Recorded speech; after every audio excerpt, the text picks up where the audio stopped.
Alors je vous invite à ouvrir dans l'Épître aux Éphésiens.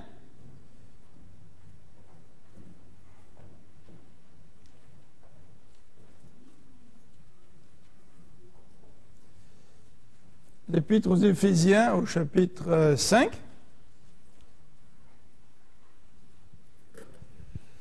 Éphésiens chapitre 5.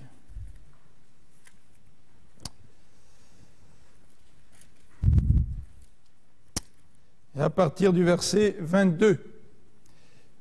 Et avant de lire ce passage, que nous allons regarder en deux parties, en deux dimanches,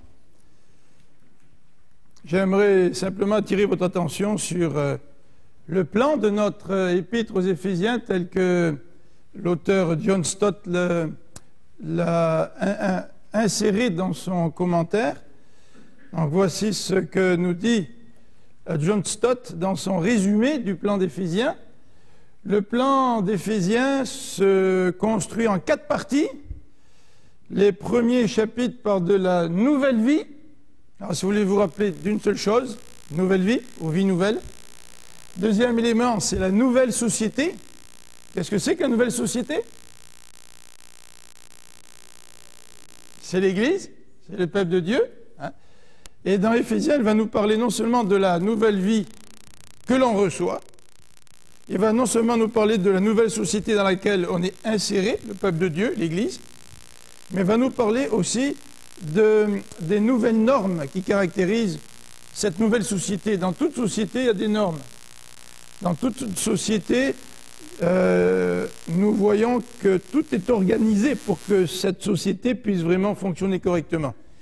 Donc, Éphésiens nous présente des nouvelles normes. Nous avons étudié ces 3 aspects jusqu'à présent, durant les derniers mois. Et l'Épître aux Éphésiens, selon le plan de John Stott, nous présente maintenant de nouvelles relations. Puisque nous formons un nouveau peuple, nous sommes appelés à vivre de nouvelles relations. Et la vie chrétienne consiste à vivre de nouvelles relations. Alors, on va lire maintenant dans Éphésiens au chapitre 5 à partir du verset 22.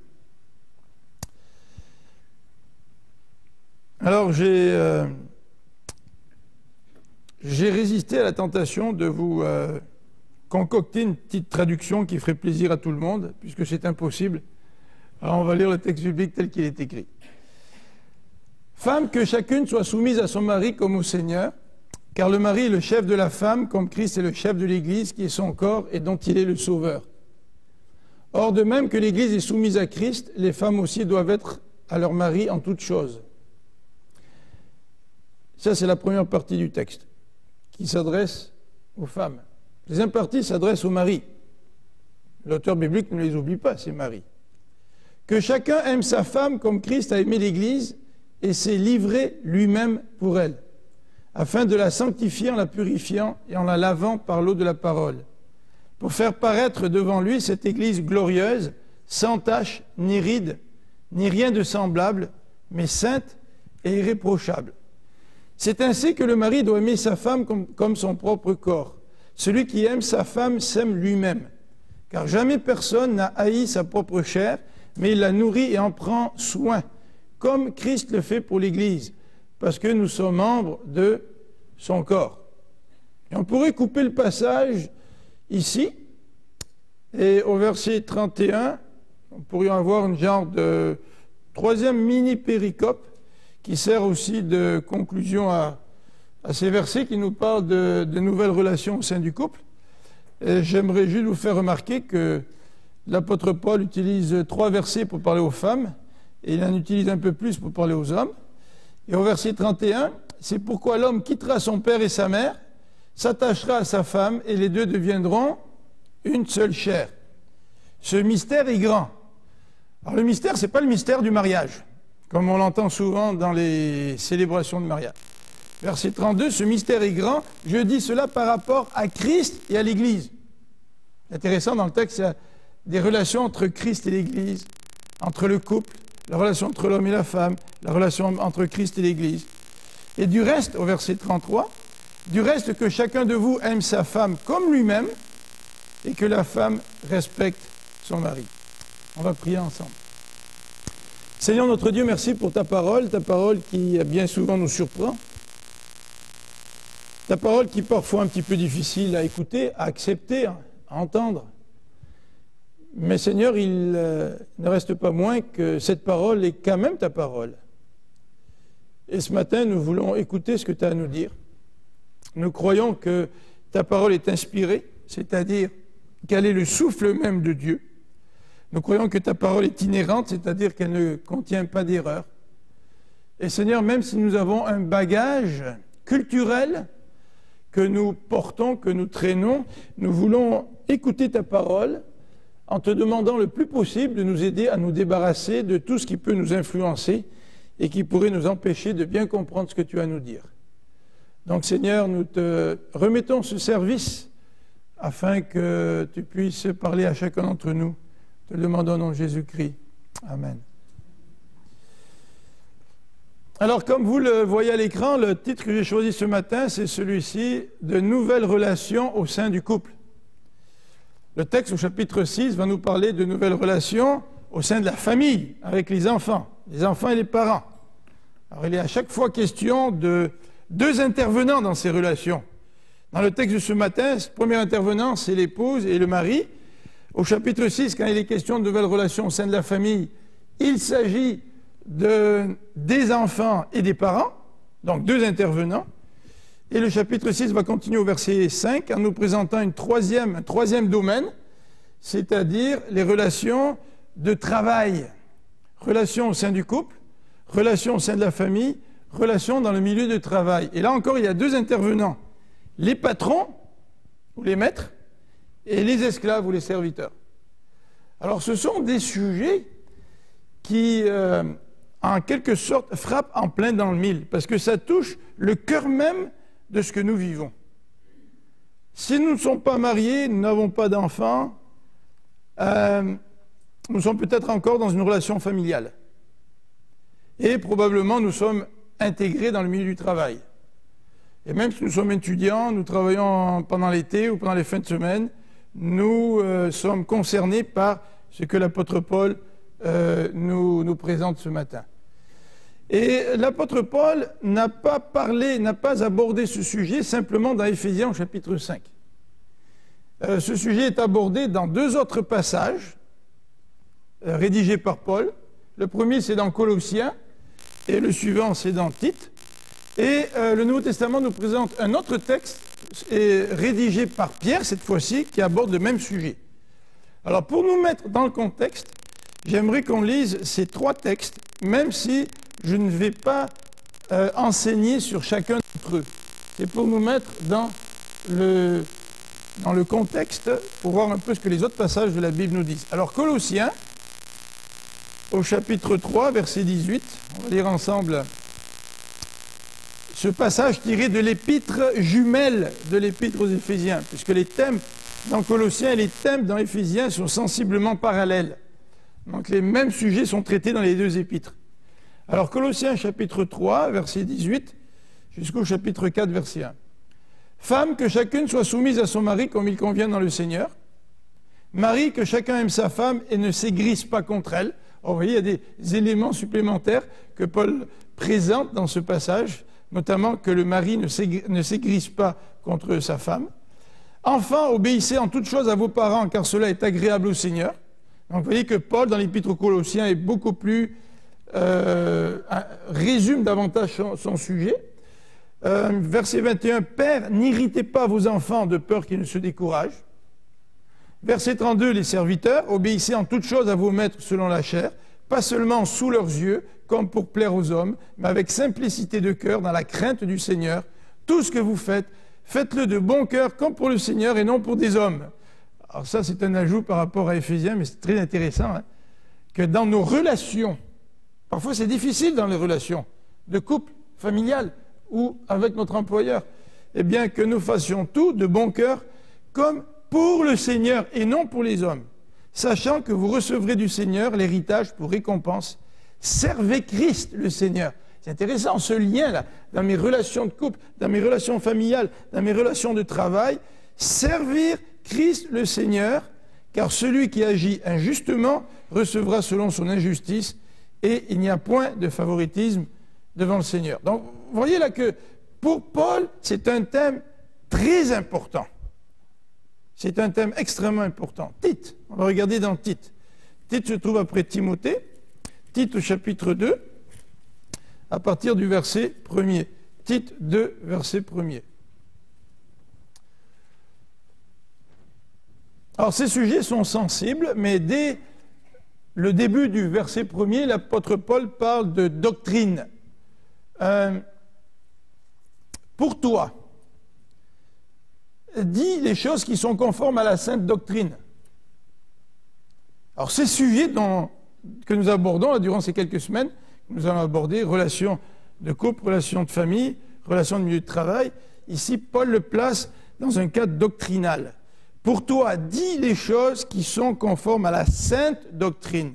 Il y a une doctrine saine, il y a une doctrine qui est malfaisante. Dis que les vieillards doivent être sobres. Ah, là, il y a des paroles pour les vieillards. Honnêtes, modérés, saints dans la foi, dans l'amour, dans la patience. Dis que les femmes âgées doivent aussi avoir l'extérieur qui convient à la sainteté, n'être ni médisantes, ni adonnées aux excès du vin, qu'elles doivent donner de bonnes instructions dans le but d'apprendre aux jeunes femmes à aimer leurs maris et leurs enfants, à être retenues, chastes, occupées aux soins domestiques, bonnes, soumises à leur mari, afin que la parole de Dieu ne soit pas calomniée.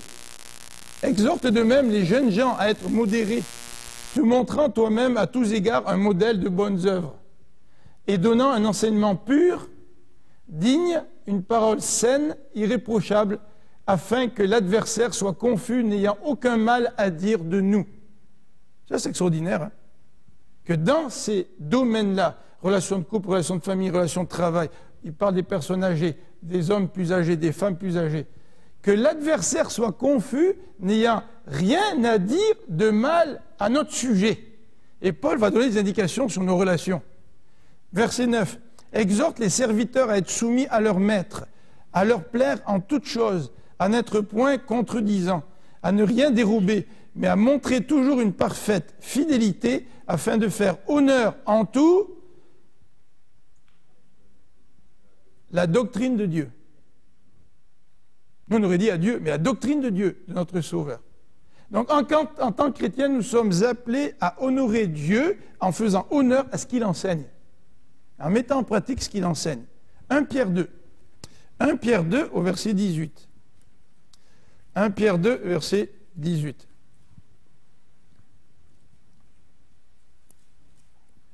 Et il va aller jusqu'au verset 7. Ça, c'est peut-être le passage que les maris préfèrent. Vous allez voir pourquoi. 1 Pierre 2, 18. Serviteurs, soyez soumis en toute crainte à vos maîtres, non seulement à ceux qui sont bons et doux, mais aussi à ceux qui sont d'un caractère difficile. Car c'est une grâce de supporter des afflictions par motif de conscience envers Dieu quand on souffre injustement. En effet, quelle gloire y a-t-il à supporter de mauvais traitements pour avoir commis des fautes? T'as ce que tu mérites. Mais si vous supportez la souffrance lorsque vous faites ce qui est bien, c'est une grâce devant Dieu. Et c'est à cela que vous avez été appelés. Parce que Christ a souffert aussi pour vous, vous laissant un exemple afin que vous suiviez ses traces. Est-ce que vous voyez l'exemple de Christ à suivre si vous êtes dans un contexte de travail difficile avec un patron difficile? C'est ça que Pierre est en train de nous dire là. Lui qui n'a point commis de péché, puis il va élaborer un peu plus, et dans la bouche duquel il ne s'est point trouvé de fraude, lui qui injuriait ne rendait point d'injure, maltraité ne faisait point de menaces, mais s'en remettait à celui qui juge justement, lui qui a porté lui-même nos péchés en son corps sur le bois, afin que, morts au péché, nous vivions pour la justice. Lui, par les meurtrissures duquel vous avez été guéris, car vous étiez comme des brebis errantes, mais maintenant vous êtes retournés vers le berger et le gardien de vos âmes. Quelle est la motivation derrière l'enseignement de Paul? C'est l'exemple de Christ. C'est la personne même de Christ. Continuons au verset 1, du chapitre 3. Femme, que chacune soit de même soumise à son mari, afin que si quelques-uns n'obéissent point à la parole, ils soient gagnés sans parole par la conduite de leur femme. En voyant votre manière de vivre, chaste et respectueuse, Ayez non cette parure extérieure qui consiste dans les cheveux tressés, les ornements d'or. J'espère que personne parmi nous a des cheveux tressés, là. Je pense que l'apôtre Paul parle évidemment de, non pas par légalisme, hein, mais aussi dans un contexte culturel donné. Les cheveux tressés, les ornements d'or ou les habits qu'on revêt, mais la parure intérieure est cachée dans le cœur, la pureté incorruptible d'un esprit doux et paisible qui est d'un grand prix devant Dieu. Ainsi se paraient autrefois les saintes femmes qui espéraient en Dieu soumises à leur mari, comme Sarah, qui obéissait à Abraham et l'appelait son Seigneur. Ça, c'était le passage préféré des hommes, entre parenthèses. Mais ce serait intéressant de voir la relation entre Sarah et Abraham, et pas juste s'arrêter à ce verset-là. C'est d'elle que vous êtes devenues les filles en faisant ce qui est bien, sans vous laisser troubler par aucune crainte. Marie, montrez à votre tour de la sagesse dans vos rapports... Ah, les femmes, là, j'ai entendu un petit bruit, là, je ne sais pas si vous êtes d'accord avec ça. Dans vos rapports avec votre femme, comme avec un sexe plus faible, honorez-la, comme devant aussi héritier avec vous de la grâce de la vie. Vous savez que dans la parole, Paul nous dit que les hommes et les femmes, nous sommes co-héritiers avec Dieu, de Christ. Je ne suis pas plus héritier que ma femme. Ma femme n'est pas plus héritière que moi. Nous sommes co-héritiers dans le royaume de Dieu. Qu'il en soit ainsi, puis encore là, il y a des paroles fortes, hein, afin que rien ne vienne faire obstacle à vos prières. Alors, est-ce que cette phrase s'adresse juste au mari? Peut-être certains vont penser que cette phrase s'adresse juste au mari, mais peut-être que cette phrase, c'est un petit peu la conclusion de toute cette question des relations que Pierre est en train de présenter à partir du verset 18 du chapitre 2. Donc, voyez l'importance du sujet. C'est un sujet extrêmement important et extrêmement chaud aussi dans notre société, comme on l'a déjà mentionné aujourd'hui, ou dans le passé. Alors, en guise d'introduction, je voudrais vous rappeler quelque chose qui est important aussi, c'est que nous avons souvent tendance, quand nous parlons de sainteté, à parler de notre relation personnelle avec Christ, point. C'est vrai? Mais ici, l'apôtre Paul nous parle de conduite dans certains domaines. Le couple, la famille, le travail. Et certainement que pour l'apôtre Paul, comme c'était le cas pour Luther, la sainteté se vit aussi dans nos relations avec les autres. Et d'ailleurs, Luther, dans son catéchisme, bon, dans notre contexte catholique, le mot catéchisme n'était pas celui qu'on utilise aujourd'hui. Bon, on pourrait dire le cours pour les nouveaux croyants ou pour les candidats au baptême, d'accord? Luther avait inclus tout un passage sur les devoirs domestiques. Et en lisant ça, je me suis dit, se pourrait-il que Luther ait compris quelque chose que nous n'avons pas compris? C'est que bien des nouveaux chrétiens viennent à l'église, se font baptiser et traînent pendant des années des problèmes relationnels. Des problèmes relationnels dans leur couple, des problèmes relationnels avec leurs enfants, des problèmes relationnels dans leur milieu de travail. Et après bien des années, eh bien, on dirait que le couvercle saute, puis là, des gros problèmes éclatent. C'est arrivé, peut-être vous en avez rencontré des chrétiens comme ça dans votre milieu. Peut-être vous-même, vous luttez avec certains domaines dans votre vie, soit votre relation de couple, ou votre relation de famille avec vos enfants, ou même dans votre travail. Mais ce qui est intéressant chez Luther et chez Paul, c'est que les devoirs domestiques dans le sens qu'il employait lui, hein, c'est large là, les devoirs domestiques, c'est là où a lieu souvent de gros combats. C'est là où la nouvelle vie se manifeste. C'est là où Dieu nous appelle à montrer que nous avons été changés, que nous avons été transformés. Et dans nos églises, malheureusement peut-être, dans nos cours pour les baptêmes et les nouveaux chrétiens, il n'y a rien sur les devoirs domestiques, comme dirait Luther. Il n'y a rien sur la relation de couple, sur la relation de famille, sur la relation dans notre milieu de travail. Nous baptisons des gens sans leur enseigner ce que la Bible enseigne dans ces relations-là, à ce sujet de ces relations. Et ce n'est pas étonnant si après plusieurs années, les chrétiens ont toujours les mêmes problèmes. Et Paul est là pour nous parler d'un sujet extrêmement important. Alors, ce matin, j'aimerais vous parler de vous donner trois titres pour la division de ma prédication, mais le premier, je vais vous le présenter après avoir donné quelques définitions. Alors, vous savez que dans la Bible, on utilise des mots pour communiquer, et que les mots ont des significations. Et que chaque mot prend sa signification dans le contexte dans lequel il est employé. C'est pour ça qu'on fait bien souvent des jokes là, entre les Français et les Québécois. On n'emploie pas les mots en leur donnant le même sens. Tu sais, quand tu arrives en France et que tu dis que tu as conduit un char, on se demande là, si tu as fait comme Bénur et que tu as fait une course dans les arènes. Tu sais. Mais les mots prennent leur sens en fonction de leur contexte. Et la Bible utilise des mots quand elle parle de la relation entre les individus. Et si on prend le mot que la Bible utilise et on lui donne le sens que nos contemporains lui donnent aujourd'hui, ça ne correspondra pas nécessairement au sens que ce mot avait dans l'Ancien ou le Nouveau Testament. D'accord? Alors on va garder ça un petit peu en mémoire dans notre étude. J'aimerais vous donner une définition de 2 mots, parce que dans cette étude, il faut choisir les mots. Alors quel mot va correspondre le mieux à cette relation entre hommes et femmes, et notamment la responsabilité de la femme vis-à-vis de l'homme? Est-ce que c'est le mot soumission? Alors dans le dictionnaire Larousse 2009, le mot soumission vient du latin, ça veut dire action d'abaisser. Oh, ça a déjà une connotation négative. Tu sais? Donc, si nous voulons traiter du rôle de la femme par rapport à l'homme, déjà, parmi nos contemporains, le mot soumission est chargé de toutes sortes de connotations négatives. On en a parlé il y a quelques semaines. On a parlé de tous les abus qui existent dans notre société.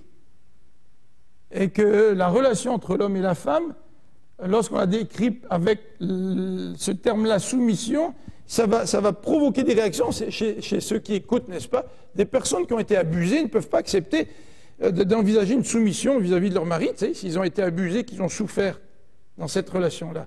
Et nous avions dit il y a quelques semaines que l'Église doit dénoncer ce genre d'abus-là. Alors, la soumission, c'est aussi le fait de se soumettre, d'avoir une disposition pour obéir. Alors, est-ce que c'est le meilleur terme à utiliser? Alors, dans mes lectures, j'ai trouvé un autre terme qui peut-être va nous faire un petit peu moins mal, ou va peut-être nous écorcher un petit peu moins les oreilles, et c'est le suivant, la subordination. C'est-à-dire, quand on parle de quelqu'un qui est insubordonné, c'est quelqu'un qui se révolte, mais la subordination, dans le dictionnaire, c'est l'ordre établi entre les personnes, et qui rend les unes dépendantes des autres. Ça, je trouvais ça intéressant comme définition, là. C'est-à-dire qu'il y a un ordre. Ça veut dire que si tu veux un ordre, c'est parce que tu veux construire quelque chose.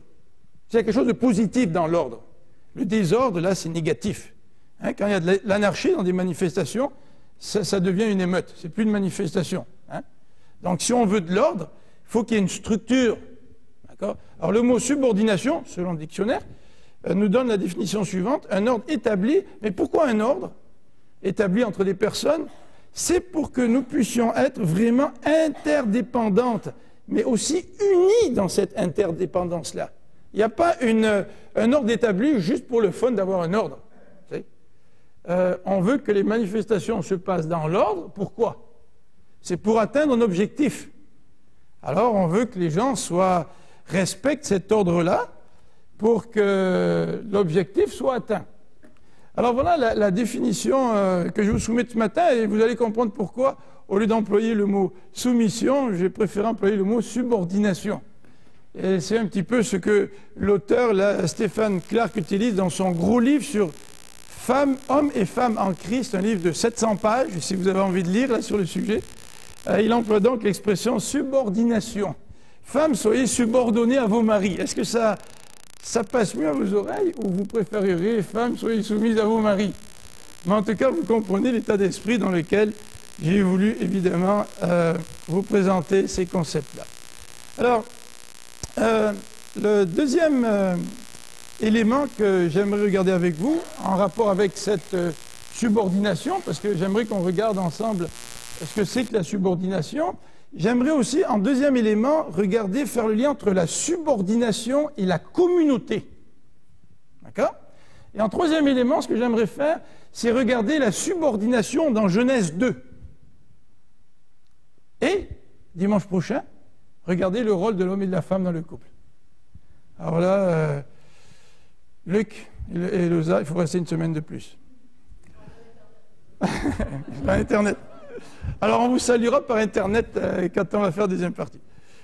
Alors donc, on pourrait se poser la question suivante, quand on parle de la subordination, on pourrait se poser la question suivante, comment cette subordination peut-elle s'exprimer? Quelles sont les expressions de la subordination? Si vous préférez mettre soumission, vous pouvez aussi. De quelle manière cette subordination s'exprime? Eh bien, cette subordination peut s'exprimer en termes positifs, en servant les autres. Quand vous décidez de servir quelqu'un, vous vous subordonnez aux objectifs et aux désirs de quelqu'un.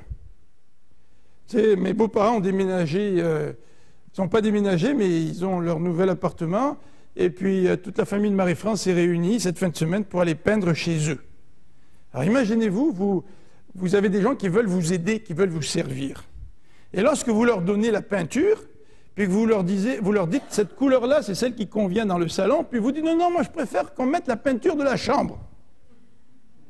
Puis là, vous faites la surprise, vous peignez un petit peu l'appartement comme bon vous semble, et quand les parents arrivent, là, ils ouvrent la porte, et puis c'est pas du tout ce qu'ils avaient demandé.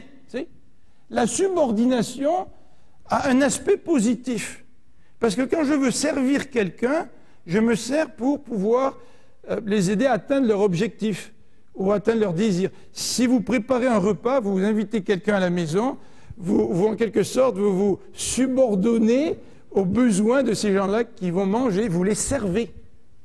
De quelle manière la subordination peut-elle s'exprimer? Elle peut s'exprimer certainement de différentes façons, j'en ai choisi 3, en suivant l'enseignement d'un autre.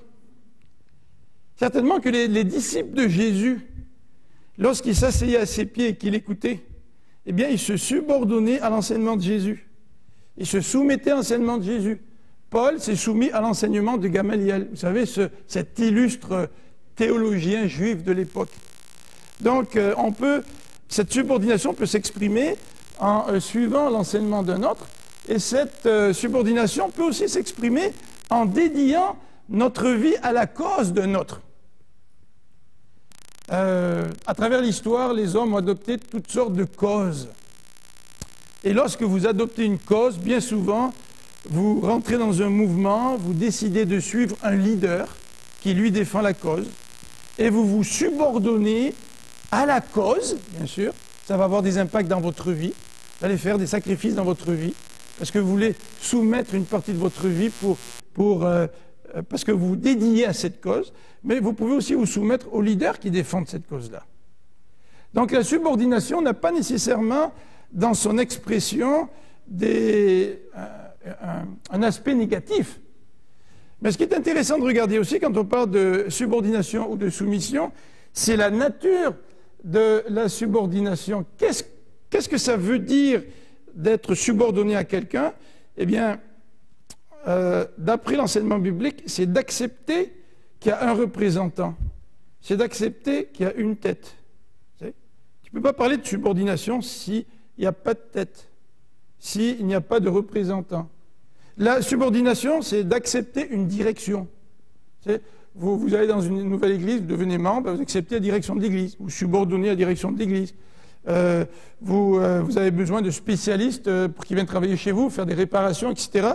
Vous vous soumettez aux suggestions que le spécialiste vous fait, ou vous vous soumettez au chef des travaux si vous avez besoin de quelqu'un qui dirige les travaux. C'est d'accepter une direction. La subordination, ce n'est pas, on va y arriver, ce n'est pas, ça a sauté. Voilà. La subordination, ce n'est pas vivre une relation face à un conquérant. Ça, c'est la connotation négative.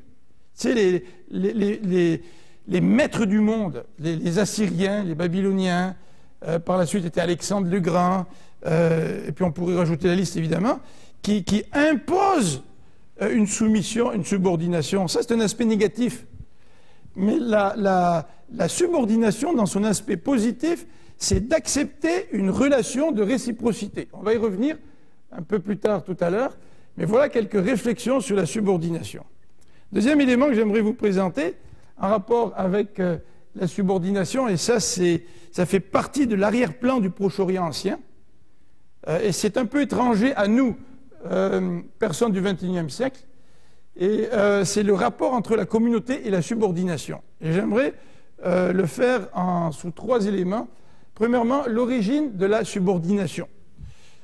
Ensuite, on va regarder l'exercice de la gouvernance. Et puis le troisième élément, je ne vous le dis pas tout de suite. Donc, l'origine de la subordination. Vous savez que la subordination, elle peut être forcée. Ça peut être une domination. Et dans certains cas, de forcer la soumission, c'est positif.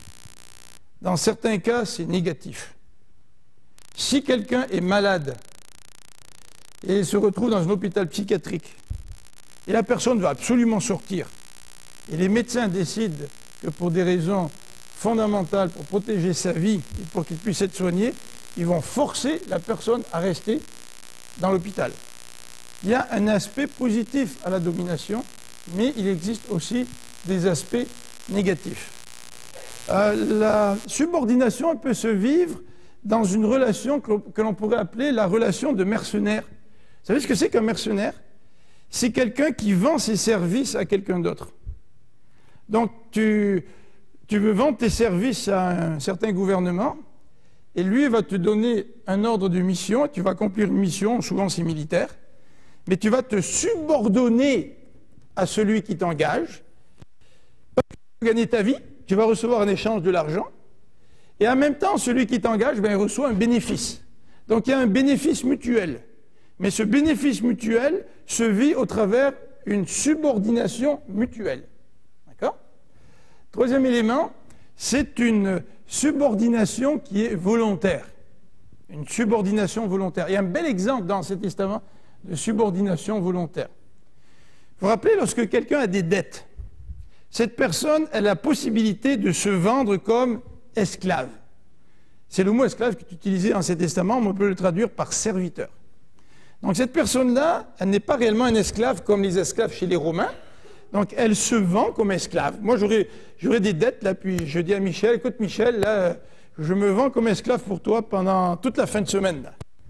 Et puis, je vais faire tout le travail que tu veux chez toi. M'occuper de ton gazon, travailler sur le toit de ta maison, j'en sais rien, tout ce que tu as à faire, c'est toi qui me donne le travail. Moi, je me soumets volontairement à toi. J'ai une dette, comme ça, je paye ma dette. Mais si après avoir travaillé une fin de semaine avec Michel, comme son employé, en quelque sorte, son serviteur, j'aime vraiment ça, j'aime vraiment Michel. Tu sais. Et ça, c'était le cas dans l'Ancien Testament. Le serviteur qui, après avoir payé sa dette comme ça, il retrouve sa liberté dans la Bible. Le concept d'un esclave à vie, là, ça n'existe pas dans la Bible, parmi les Israélites. Le concept d'un gars qui a vie de mort sur son esclave israélite, ça n'existe pas dans la Bible. Tu sais. Alors, si ce serviteur aime tellement son maître, il dit, moi, je veux continuer à travailler pour lui le reste de ma vie parce qu'il me fournit du travail, c'est une sécurité pour ma famille, je l'aime, je veux rester à son service toute ma vie. Mais la Bible dit que ce serviteur-là va aller à la porte de la ville et il va se faire poinçonner l'oreille pour indiquer son attachement volontaire envers son maître. Alors, poinçonner l'oreille, c'est un peu comme quand vous mettez un... Comment on dit ça, là? Vous savez, les ornements, là, bizarres, des boucles d'oreilles, etc. Donc, ce n'est pas un processus là, de souffrance extrême. Là, alors, voilà un petit peu l'origine de la subordination. Il y a une subordination qui implique une domination. Ça peut être positif ou négatif. La subordination d'un mercenaire, c'est une relation où on est gagnant des deux côtés, mais aussi la subordination volontaire, où quelqu'un accepte volontairement de se soumettre à quelqu'un d'autre. La deuxième question qu'on peut se poser, c'est en rapport avec la subordination, c'est comment cette gouvernance s'exprime, comment je vais la vivre, cette subordination. Ben, si je suis oppressé, évidemment, ce n'est pas une subordination très, très intéressante. Mais par contre, si la personne sous laquelle je me place a vraiment à cœur mes intérêts, eh bien, je vais vivre cette subordination de façon très agréable parce que cette personne veut prendre soin de moi. Si vous commencez à être âgé, et puis vous avez vos enfants qui décident de prendre soin de vous, par exemple, c'est plus vous les parents, là. C'est les enfants qui deviennent l'autorité.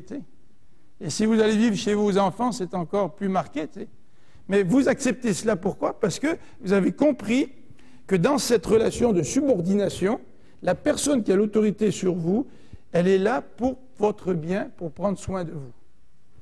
Le troisième élément, et en rapport avec la subordination et la communauté, mais en particulier dans l'exercice de la gouvernance, c'est que la subordination peut être acceptée parce qu'on veut vivre une unité. Ça, c'est un élément intéressant. Ça, c'est un élément intéressant parce que la subordination dans notre société n'est absolument pas perçue comme un élément positif pour vivre une unité sociale ou une unité communautaire. Nous sommes influencés par toutes sortes de valeurs qui vont à l'encontre de la communauté. Alors regardons un petit peu ces valeurs qui nous empêchent d'accepter volontairement la subordination dans le but de connaître l'unité. Alors voilà la première valeur ou fausse idée que nous avons dans notre société. Dans notre société, nous pensons que d'être subordonné ou d'être soumis à quelqu'un, automatiquement, on parle d'infériorité. Et ça, c'est l'argument des témoins de Jéhovah. Les témoins de Jéhovah disent, Jésus, il n'est pas Dieu parce qu'il était soumis à ses parents. C'est ce qu'ils disent, les témoins de Jéhovah. Ils disent que Jésus, c'est un petit Dieu. Tu sais. Donc il y a une hiérarchie, là, tu sais, mais il n'est pas vraiment Dieu égal à son Père. Moi et le Père, nous sommes un, dit Jésus. Tu sais. Mais pour les témoins de Jéhovah, ils n'acceptent pas cela. Pourquoi? Parce que la subordination implique l'infériorité. Et dans la Bible, la subordination n'implique pas du tout l'infériorité. Nous avons dit dans les semaines passées qu'aux yeux de Dieu, l'homme et la femme sont égaux. Ils sont co-héritiers. Il n'y a plus ni homme ni femme dans le royaume de Dieu. Mais par contre, dans le royaume de Dieu, il y a un ordre. Ce n'est pas parce qu'il n'y a plus ni homme ni femme dans le royaume de Dieu qu'il n'y a plus d'anciens et de diacres dans l'Église. Il y a un ordre malgré tout. Alors ça, c'est le premier mensonge qui nous empêche de percevoir la subordination volontaire comme un élément essentiel pour vivre l'unité. Vous avez vu ce qui se passe avec les manifestations, là. Moi, je ne veux pas me positionner sur ce problème politico-social, là, des frais d'université. Mais il est certain que lorsqu'il y a une manifestation, si la police ne connaît pas le trajet, la police ne peut pas encadrer la manifestation pour que ça se passe dans l'ordre. Et un des policiers disait que quand on connaît le trajet, si on sait qu'il y a des dangers de débordement, ben on met des policiers de chaque côté de la marche, tu sais, pour un petit peu encadrer la manifestation. Et on veut que les gens utilisent leur droit démocratique de manifester, mais le fassent de la bonne façon. Si tu ne te soumets pas volontairement à un encadrement que la police t'offre, c'est sûr qu'il n'y aura pas d'unité, puis il y a le risque de dérapage qui est extrêmement présent. Donc dans notre société, nous avons un problème parce que nous faisons l'équation subordination égale infériorité. L'autre équation que nous faisons, c'est que nous ne comprenons pas que la subordination est un élément indispensable pour vivre une interdépendance. Un des dieux de notre société aujourd'hui, c'est l'indépendance. Je ne veux pas que personne me dise ce que je devrais faire. Et même certains vont jusqu'à appliquer ça dans l'éducation de leurs enfants. Alors on ne peut pas dire à nos enfants ce qu'il faut faire ou pas. Ils vont l'apprendre dans le contexte social, dans les rapports avec les autres. Et aujourd'hui, les profs à l'école sont dépassés parce qu'il n'y a pas de discipline. Puis quand certains profs font de la discipline, les parents viennent leur reprocher leur discipline. Donc, il y a un problème là dans notre société. C'est que nous accordons beaucoup plus de valeur à l'indépendance qu'à l'interdépendance. Et ce problème-là n'existait pas dans le Proche-Orient ancien. Dans le Proche-Orient ancien, la cellule familiale était extrêmement importante et l'ordre qu'il y avait dans la cellule familiale, c'était pour créer cette unité dans la cellule familiale. Dernier élément, c'est que la subordination volontaire vient à l'encontre du concept de liberté dans notre société.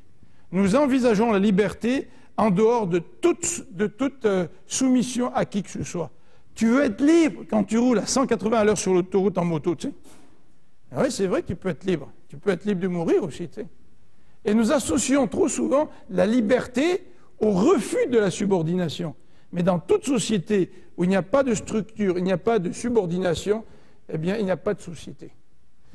Le dernier élément que je voudrais vous présenter ce matin, c'est faire un retour rapidement dans le texte de la Genèse, puis je vais passer assez vite. La Genèse, chapitre 2, nous présente le thème de la subordination, même si le mot n'est pas employé.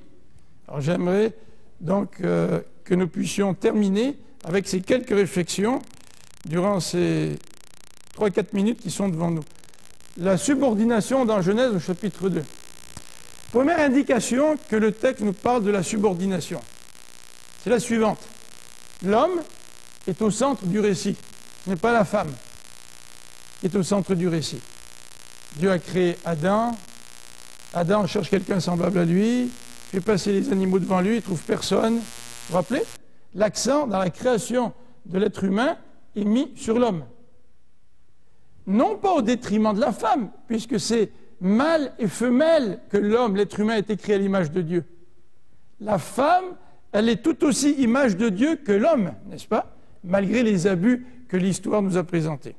Donc, première indication, c'est que l'homme est au centre du récit, et la femme, elle est créée pour être son aide.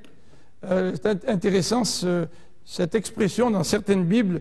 Ève, elle a été créée pour être la vis-à-vis de l'homme. Ça, c'est intéressant, la vis-à-vis, hein? C'est ça le vis-à-vis, hein? C'est pas ça, là, hein? C'est ça le vis-à-vis. Et elle a été créée et amenée à lui. Ce n'est pas l'inverse. Troisième élément, dans le texte de la Genèse, il lui donne un nom, comme aux animaux. Et ce n'est pas parce qu'il fait une comparaison entre la femme et les animaux, pas du tout. Parce que quand il voit la femme, il dit « Enfin, elle est eau de mes os, chair de ma chair ». Il a trouvé quelqu'un qui peut être son vis-à-vis, quelqu'un qui peut le comprendre, quelqu'un avec qui il peut bâtir une relation, une intimité. Il ne pouvait pas faire ça avec les animaux. Mais la primauté de l'homme dans la Genèse se manifeste par le fait qu'il donne un nom à sa femme. Ce n'est pas sa femme qui lui a donné un nom. Deuxième indication dans la Genèse. Deuxième indication, c'est celle-ci. Adam, c'est le nom qui a été donné à l'homme, si vous voulez le prénom. Et Adam, ça veut dire être humain. Donc le nom que Adam porte, c'est un nom générique qui fait référence à toute l'humanité. Le deuxième élément dans ce contexte, si vous regardez au chapitre 4, verset 1er, le texte nous dit, au chapitre 4, verset 1er, Adam connut Ève. Adam, le représentant de l'humanité, connaît Ève, c'est-à-dire qu'il a une relation sexuelle avec Ève et elle a conçu, elle a enfanté Caïn. Ça, c'est intéressant de voir que c'est Adam, le prénom qui a été donné au premier homme. Tandis que Ève, au chapitre 3, verset 20, il nous est dit qu'elle a été appelée Ève car elle est la mère de tous les vivants, en faisant allusion évidemment au rôle essentiel que la femme a lorsqu'elle met au monde les enfants. Troisième indication de la subordination dans le texte de Genèse, c'est celui-là, et ça on le retrouve dans 1 Timothée 2 et 1 Corinthiens 11, puis on ne le lira pas à cause du temps, mais ces deux versets nous disent que l'homme a été créé le premier. Et pour justifier l'ordre que Dieu veut que nous reflétions, il utilise l'argument suivant, parce que Adam a été créé le premier. En fait, par la suite, il dit que c'est Ève qui a péché, la première, et qui a entraîné Adam dans sa chute. Mais le texte biblique dit néanmoins que Adam est le responsable du péché. Regardez le deuxième élément à l'écran, et le troisième. Dans Genèse 2, la subordination se manifeste par le fait que Dieu donne ses commandements à Adam. Tu ne mangeras pas de l'arbre du fruit de tel arbre, mais il ne le répète pas à Ève, ça. Il le donne à Adam, c'est Adam qui doit le transmettre à Ève. Troisième élément, dans Genèse 3, verset 9, en tout cas au chapitre 3, verset 9, il nous est dit que lorsque l'homme et la femme ont péché, l'Éternel, il appelle l'homme le soir, l'homme est dans le jardin, et lui dit « Où es-tu » à qui Dieu demande des comptes? Il demande d'abord des comptes à Adam. Il le tient pour responsable. Alors toutes ces considérations, si vous voulez, qui forment l'arrière-plan biblique du sujet qui est devant nous, est là pour servir de toile de fond à ce que Paul nous dit dans Éphésiens au chapitre 5. Femmes, que chacune soit subordonnée à son mari ou soumise à son mari comme au Seigneur. Alors dimanche prochain, ou dimanche d'après, parce que dimanche prochain c'est la fête des mères, on va regarder ensemble le rôle de l'homme et le rôle de la femme. Ce matin, je me suis dit, est-ce que je commence par le rôle de la femme, puis dimanche prochain, je vais parler, ou dans 2 semaines, du rôle de l'homme? Mais je me suis dit, non, ça serait peut-être pas assez équilibré, de mettre l'accent sur l'épouse aujourd'hui, puis attendre 2 semaines avant de parler de l'homme. Alors donc, j'ai préféré parler de cet arrière-plan-là, puis dans 2 semaines, nous présenter le rôle des deux. Et je pense qu'il y a un énorme défi qui est devant chacune épouse, et un énorme défi qui est tout aussi énorme devant chacun des maris. On va prier ensemble.